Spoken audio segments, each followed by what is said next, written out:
ನಮಸ್ಕಾರ. ಇವತ್ತು ನಾನು ನಿಮಗೆ ಒಂದು ಬೆಸ್ಟ್ ಇನ್ವೆಸ್ಟ್ಮೆಂಟ್ ಟ್ರಿಕ್ ಅನ್ನು ಹೇಳ್ಕೊತೀನಿ.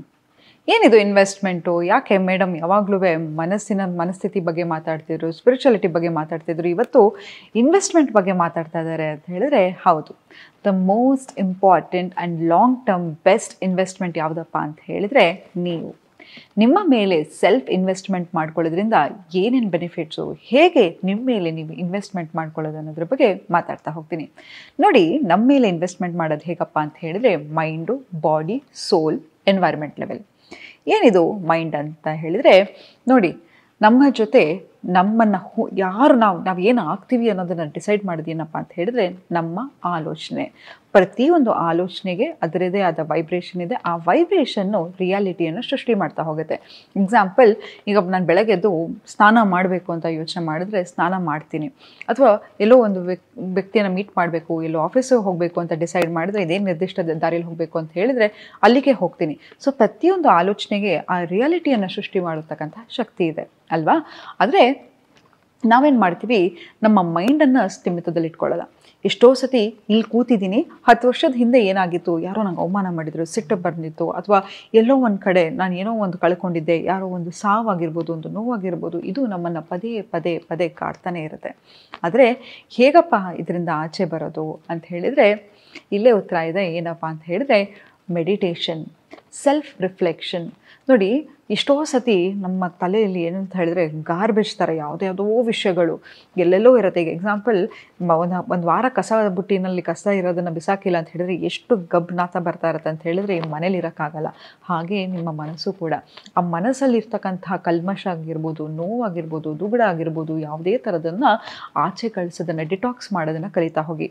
ಹೇಗೆ ಮೆಂಟಲ್ ಡಿಟಾಕ್ಸ್ ಮಾಡೋದು ಅಂತ ಹೇಳಿದ್ರೆ, ಮೊದಲನೇದಾಗಿ ಆಯಿತಾ, ನಾನು ಇದನ್ನು ಮಾಡಿದ್ದೀನಿ, ಮೋಸ್ಟ್ ಪವರ್ಫುಲ್ ಟೆಕ್ನಿಕ್ ಅಂತ ಹೇಳ್ಬೋದು. ಏನು ಮಾಡಬೇಕಪ್ಪ ಅಂತ ಹೇಳಿದ್ರೆ, ಕೂತ್ಕೊಂಡು ನಿಮ್ಮ ಜೊತೆ ನೀವು ಕೇಳ್ಕೊಳ್ಳಿ. ಎಕ್ಸಾಂಪಲ್, ಸೌಜನ್ಯ, ಹೇಗಿದೆಯಾ ನೀನು? ಹೇಗೆ ನಿನಗೆ ಅನಿಸ್ತಾ ಇದೆ? ನಿನಗೇನಾದರೂ ಆಲೋಚನೆಗಳು ಬರ್ತಾ ಇದೆಯಾ? ಯಾವುದಾದ್ರೂ ಒಂದು ವಿಷಯ ನಿನಗೆ ಬಾದರ್ ಆಗ್ತಿದೆಯಾ? ಹೇಗೆ ಇದರಿಂದ ಆಚೆ ಬರ್ಬೋದು? ಯಾವ ಕಾರಣಕ್ಕಾಗಿ, ಯಾಕೆ ಈ ವ್ಯಕ್ತಿ ಮೇಲೆ ನಿನಗೆ ಈ ಭಾವನೆ ಇದೆ? ನಿನ್ನ ಚೈಲ್ಡ್ಹುಡ್ ವೂಂಡ್ಸ್ ಏನಾದರೂ ಟ್ರಿಗರ್ ಆಗ್ತಿದೆಯಾ? ನಿನಗೆ ಅವಾಯ್ಡೆಂಟ್ ಅಟ್ಯಾಚ್ಮೆಂಟ್ ಸ್ಟೈಲ್ ಇದೆಯಾ? ಆ್ಯಂಕ್ಷಿಯಸ್ ಅಟ್ಯಾಚ್ಮೆಂಟ್ ಸ್ಟೈಲ್ ಇದೆಯಾ? ಪ್ರತಿಯೊಂದು ಪ್ರಶ್ನೆಗಳಿಗೆ ಪ್ರಾಂಪ್ಟನ್ನು ಮಾಡ್ತಾ ಹೋಗಿ. ಎಕ್ಸಾಂಪಲ್, ಈಗ ನನ್ನ ಅತ್ತೆ ಮೇಲೆ ತುಂಬ ಸೆಟ್ಟಿದೆ ಅಂತ ಹೇಳಿದರೆ ಯಾವ ಕಾರಣಕ್ಕಾಗಿ ಸೆಟ್ಟಿದೆ, ಏನು ಟ್ರಿಗರ್ ಮಾಡ್ತಾ ಇರಬಹುದು? ಎಲ್ಲೋ ತನ್ನ ಮಗನ ಮೇಲೆ ಇರ್ತಕ್ಕಂಥ ಓವರ್ ಪೊಸೆಸಿವ್ನೆಸ್ಸಾ, ಓವರ್ ಪ್ರೊಟೆಕ್ಟಿವ್ನೆಸ್ಸಾ, ಅಥವಾ ನನ್ನ ಗಂಡ ನನ್ನ ಜೊತೆ ಟೈಮ್ ಸ್ಪೆಂಡ್ ಮಾಡಿದೆ ಅಮ್ಮನಿಗೆ ಎಲ್ಲ ಅಟೆನ್ಷನ್ ಕೊಡ್ತಾನ? ಹೀಗೆ ಹಲವಾರು ವಿಷಯಗಳನ್ನು ಕ್ವಶನ್ ಮಾಡ್ತಾ ಹೋಗಿ.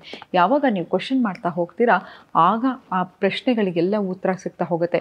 ನೋಡಿ, ನಮ್ಮ ಮನಸ್ಸಲ್ಲಿ ಗೊಂದಲ ಆಗಿರ್ಬೋದು, ಡೌಟ್ ಆಗಿರ್ಬೋದು, ಯಾವಾಗ ಬರುತ್ತೆ ಹೇಳಿ? ಈಗ ನೀವು ಶಾಲೆಯಲ್ಲಿ ಕಲಿತಾ ಇದ್ರಿ, ಯಾವ ಪಾಠದ ಬಗ್ಗೆ ನಿಮಗೆ ಅರಿವಿರಲ್ಲ ಅಥವಾ ನಿರ್ದಿಷ್ಟವಾಗಿ ಕ್ಲಾರಿಟಿ ಇರಲ್ವೋ, ಪದೇ ಪದೇ ಅದ್ರ ಬಗ್ಗೆನೇ ಡೌಟ್ ಬರ್ತಾ ಇರುತ್ತೆ. ಹಾಗೆ ನಿಮ್ಮ ಮನಸ್ಸಲ್ಲೂ ಕೂಡ ಅಷ್ಟೇ, ಯಾವುದಕ್ಕೆ ವಿಷಯಕ್ಕೆ ಗೊಂದಲಗಳು ಸೃಷ್ಟಿಯಾಗುತ್ತೆ ಅಂತ ಹೇಳಿದ್ರೆ ಅಲ್ಲಿ ನಿಮಗೆ ಕ್ಲಾರಿಟಿ ಇರಲ್ಲ.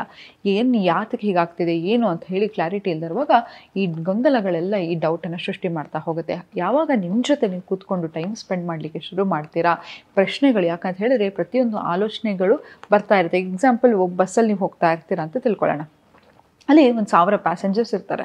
ಡ್ರೈವರ್ ಎಲ್ಲ 1000 ಪ್ಯಾಸೆಂಜರ್ಗೂ ಡಿಫ್ರೆಂಟ್ ಡೆಸ್ಟಿನೇಷನ್ಗೆ ಹೋಗಬೇಕು ಅಂತ ಇರುತ್ತೆ. ಎಲ್ಲ ಪ್ಯಾಸೆಂಜರ್ಸ್ ಹೇಳಿದ್ದು ಎಲ್ಲೆಲ್ಲಿ ಹೋಗಬೇಕು ಅಲ್ಲೆಲ್ಲ ಬಿಡ್ತಾ ಹೋದರೆ ಯಾರೂ ಮನೆಗೆ ಸೇರಲಿಕ್ಕಾಗಲ್ಲ ಅಲ್ವಾ? ಲಾಸ್ಟ್ ಪ್ಯಾಸೆಂಜರ್ ಮನೆಗೆ ಹೋಗೋತ್ತಿಗೆ 1 ವರ್ಷ ಆಗಿರುತ್ತೆ.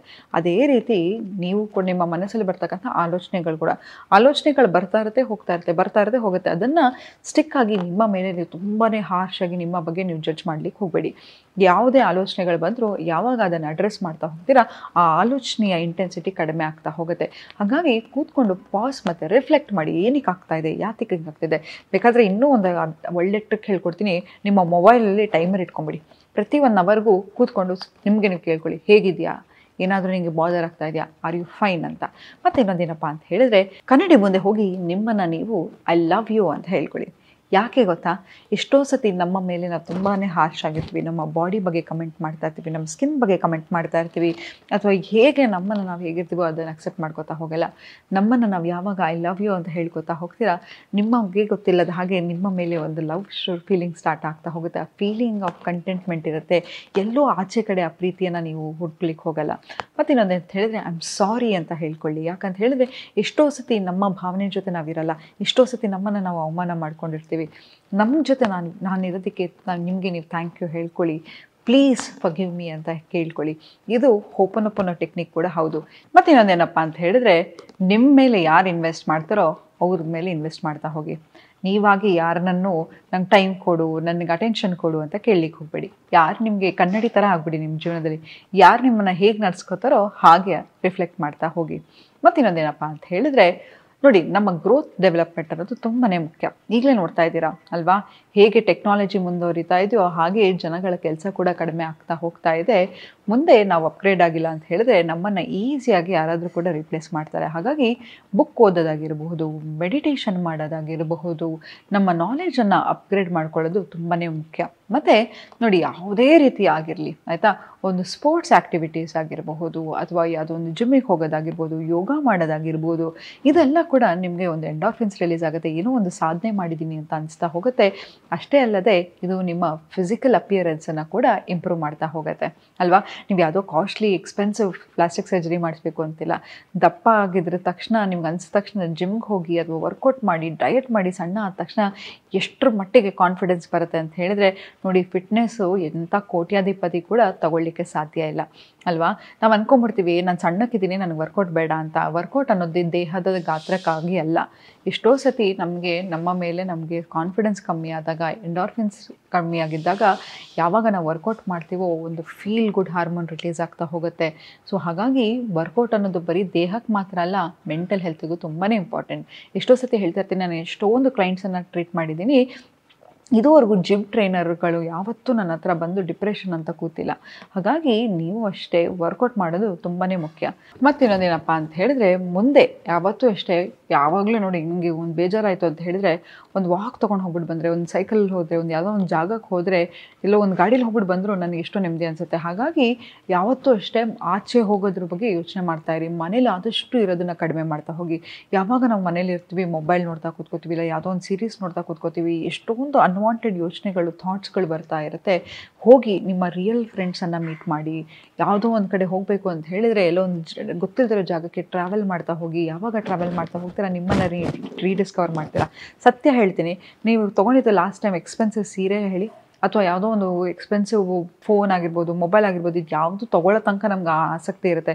ತೊಗೊಂಡ್ಮೇಲೆ ನಾವು ತೊಗೊಂಡಿದ್ದೀವಿ ಅನ್ನೋ ಕೂಡ ನೆನಪು ಇರೋಲ್ಲ. ಅದೇ ರೀತಿ ನೀವು ಟ್ರಾವೆಲ್ ಮಾಡಿದ್ದು, ಎಲ್ಲೋ ಒಂದು ಕಡೆ ಒಂದು ಜಾಗಕ್ಕೆ ಹೋಗಿದ್ದು, ಅದ್ರ ಬಗ್ಗೆ ನೆನೆಸ್ಕೊಂಡ್ರೆ, ಫೋಟೋ ನೋಡಿದ್ರೇ ಎಷ್ಟು ಖುಷಿ ಆಗುತ್ತೆ. ಮತ್ತೆ ಹೋಗಿ ಅದನ್ನು ಎಕ್ಸ್ಪೀರಿಯನ್ಸ್ ಮಾಡ್ದಂಗೆ ಅನಿಸುತ್ತೆ. Travel most under rated investment. ನಿಮ್ಗೆ ನೋಡಿ, ದುಡ್ಡನ್ನು ಮತ್ತೆ ಸಂಪಾದನೆ ಮಾಡ್ಬೋದು, ಆದರೆ ನಾವು ಎಷ್ಟೋ ಸತಿ ಎಲ್ಲವನ್ನೂ ಗ್ರಾಂಟೆಡಾಗಿ ತೊಗೊಂಡ್ಬಿಟ್ಟಿರ್ತೀವಿ. ನಾನು ಇವಾಗ ಕೂತ್ಕೊಂಡು ಮಾತಾಡ್ತಿದ್ದೀನಿ ಅಂತ ಹೇಳಿದ್ರೆ, ಇದೇ ದೇಹ, ಇದೇ ತೇಜಸ್ಸು ನನ್ನಲ್ಲಿ ಇರಲ್ಲ ಅಲ್ವಾ, ಇನ್ನೊಂದು 10 ವರ್ಷ ಬಿಟ್ಟರೆ. ಹಾಗಾಗಿ ಆ ಶಕ್ತಿ ಯಾವಾಗ ನಿಮ್ಮಲ್ಲಿ ಇರುತ್ತೋ ಹೋಗಿ ಟ್ರಾವೆಲ್ ಮಾಡ್ತಾ ಹೋಗಿ.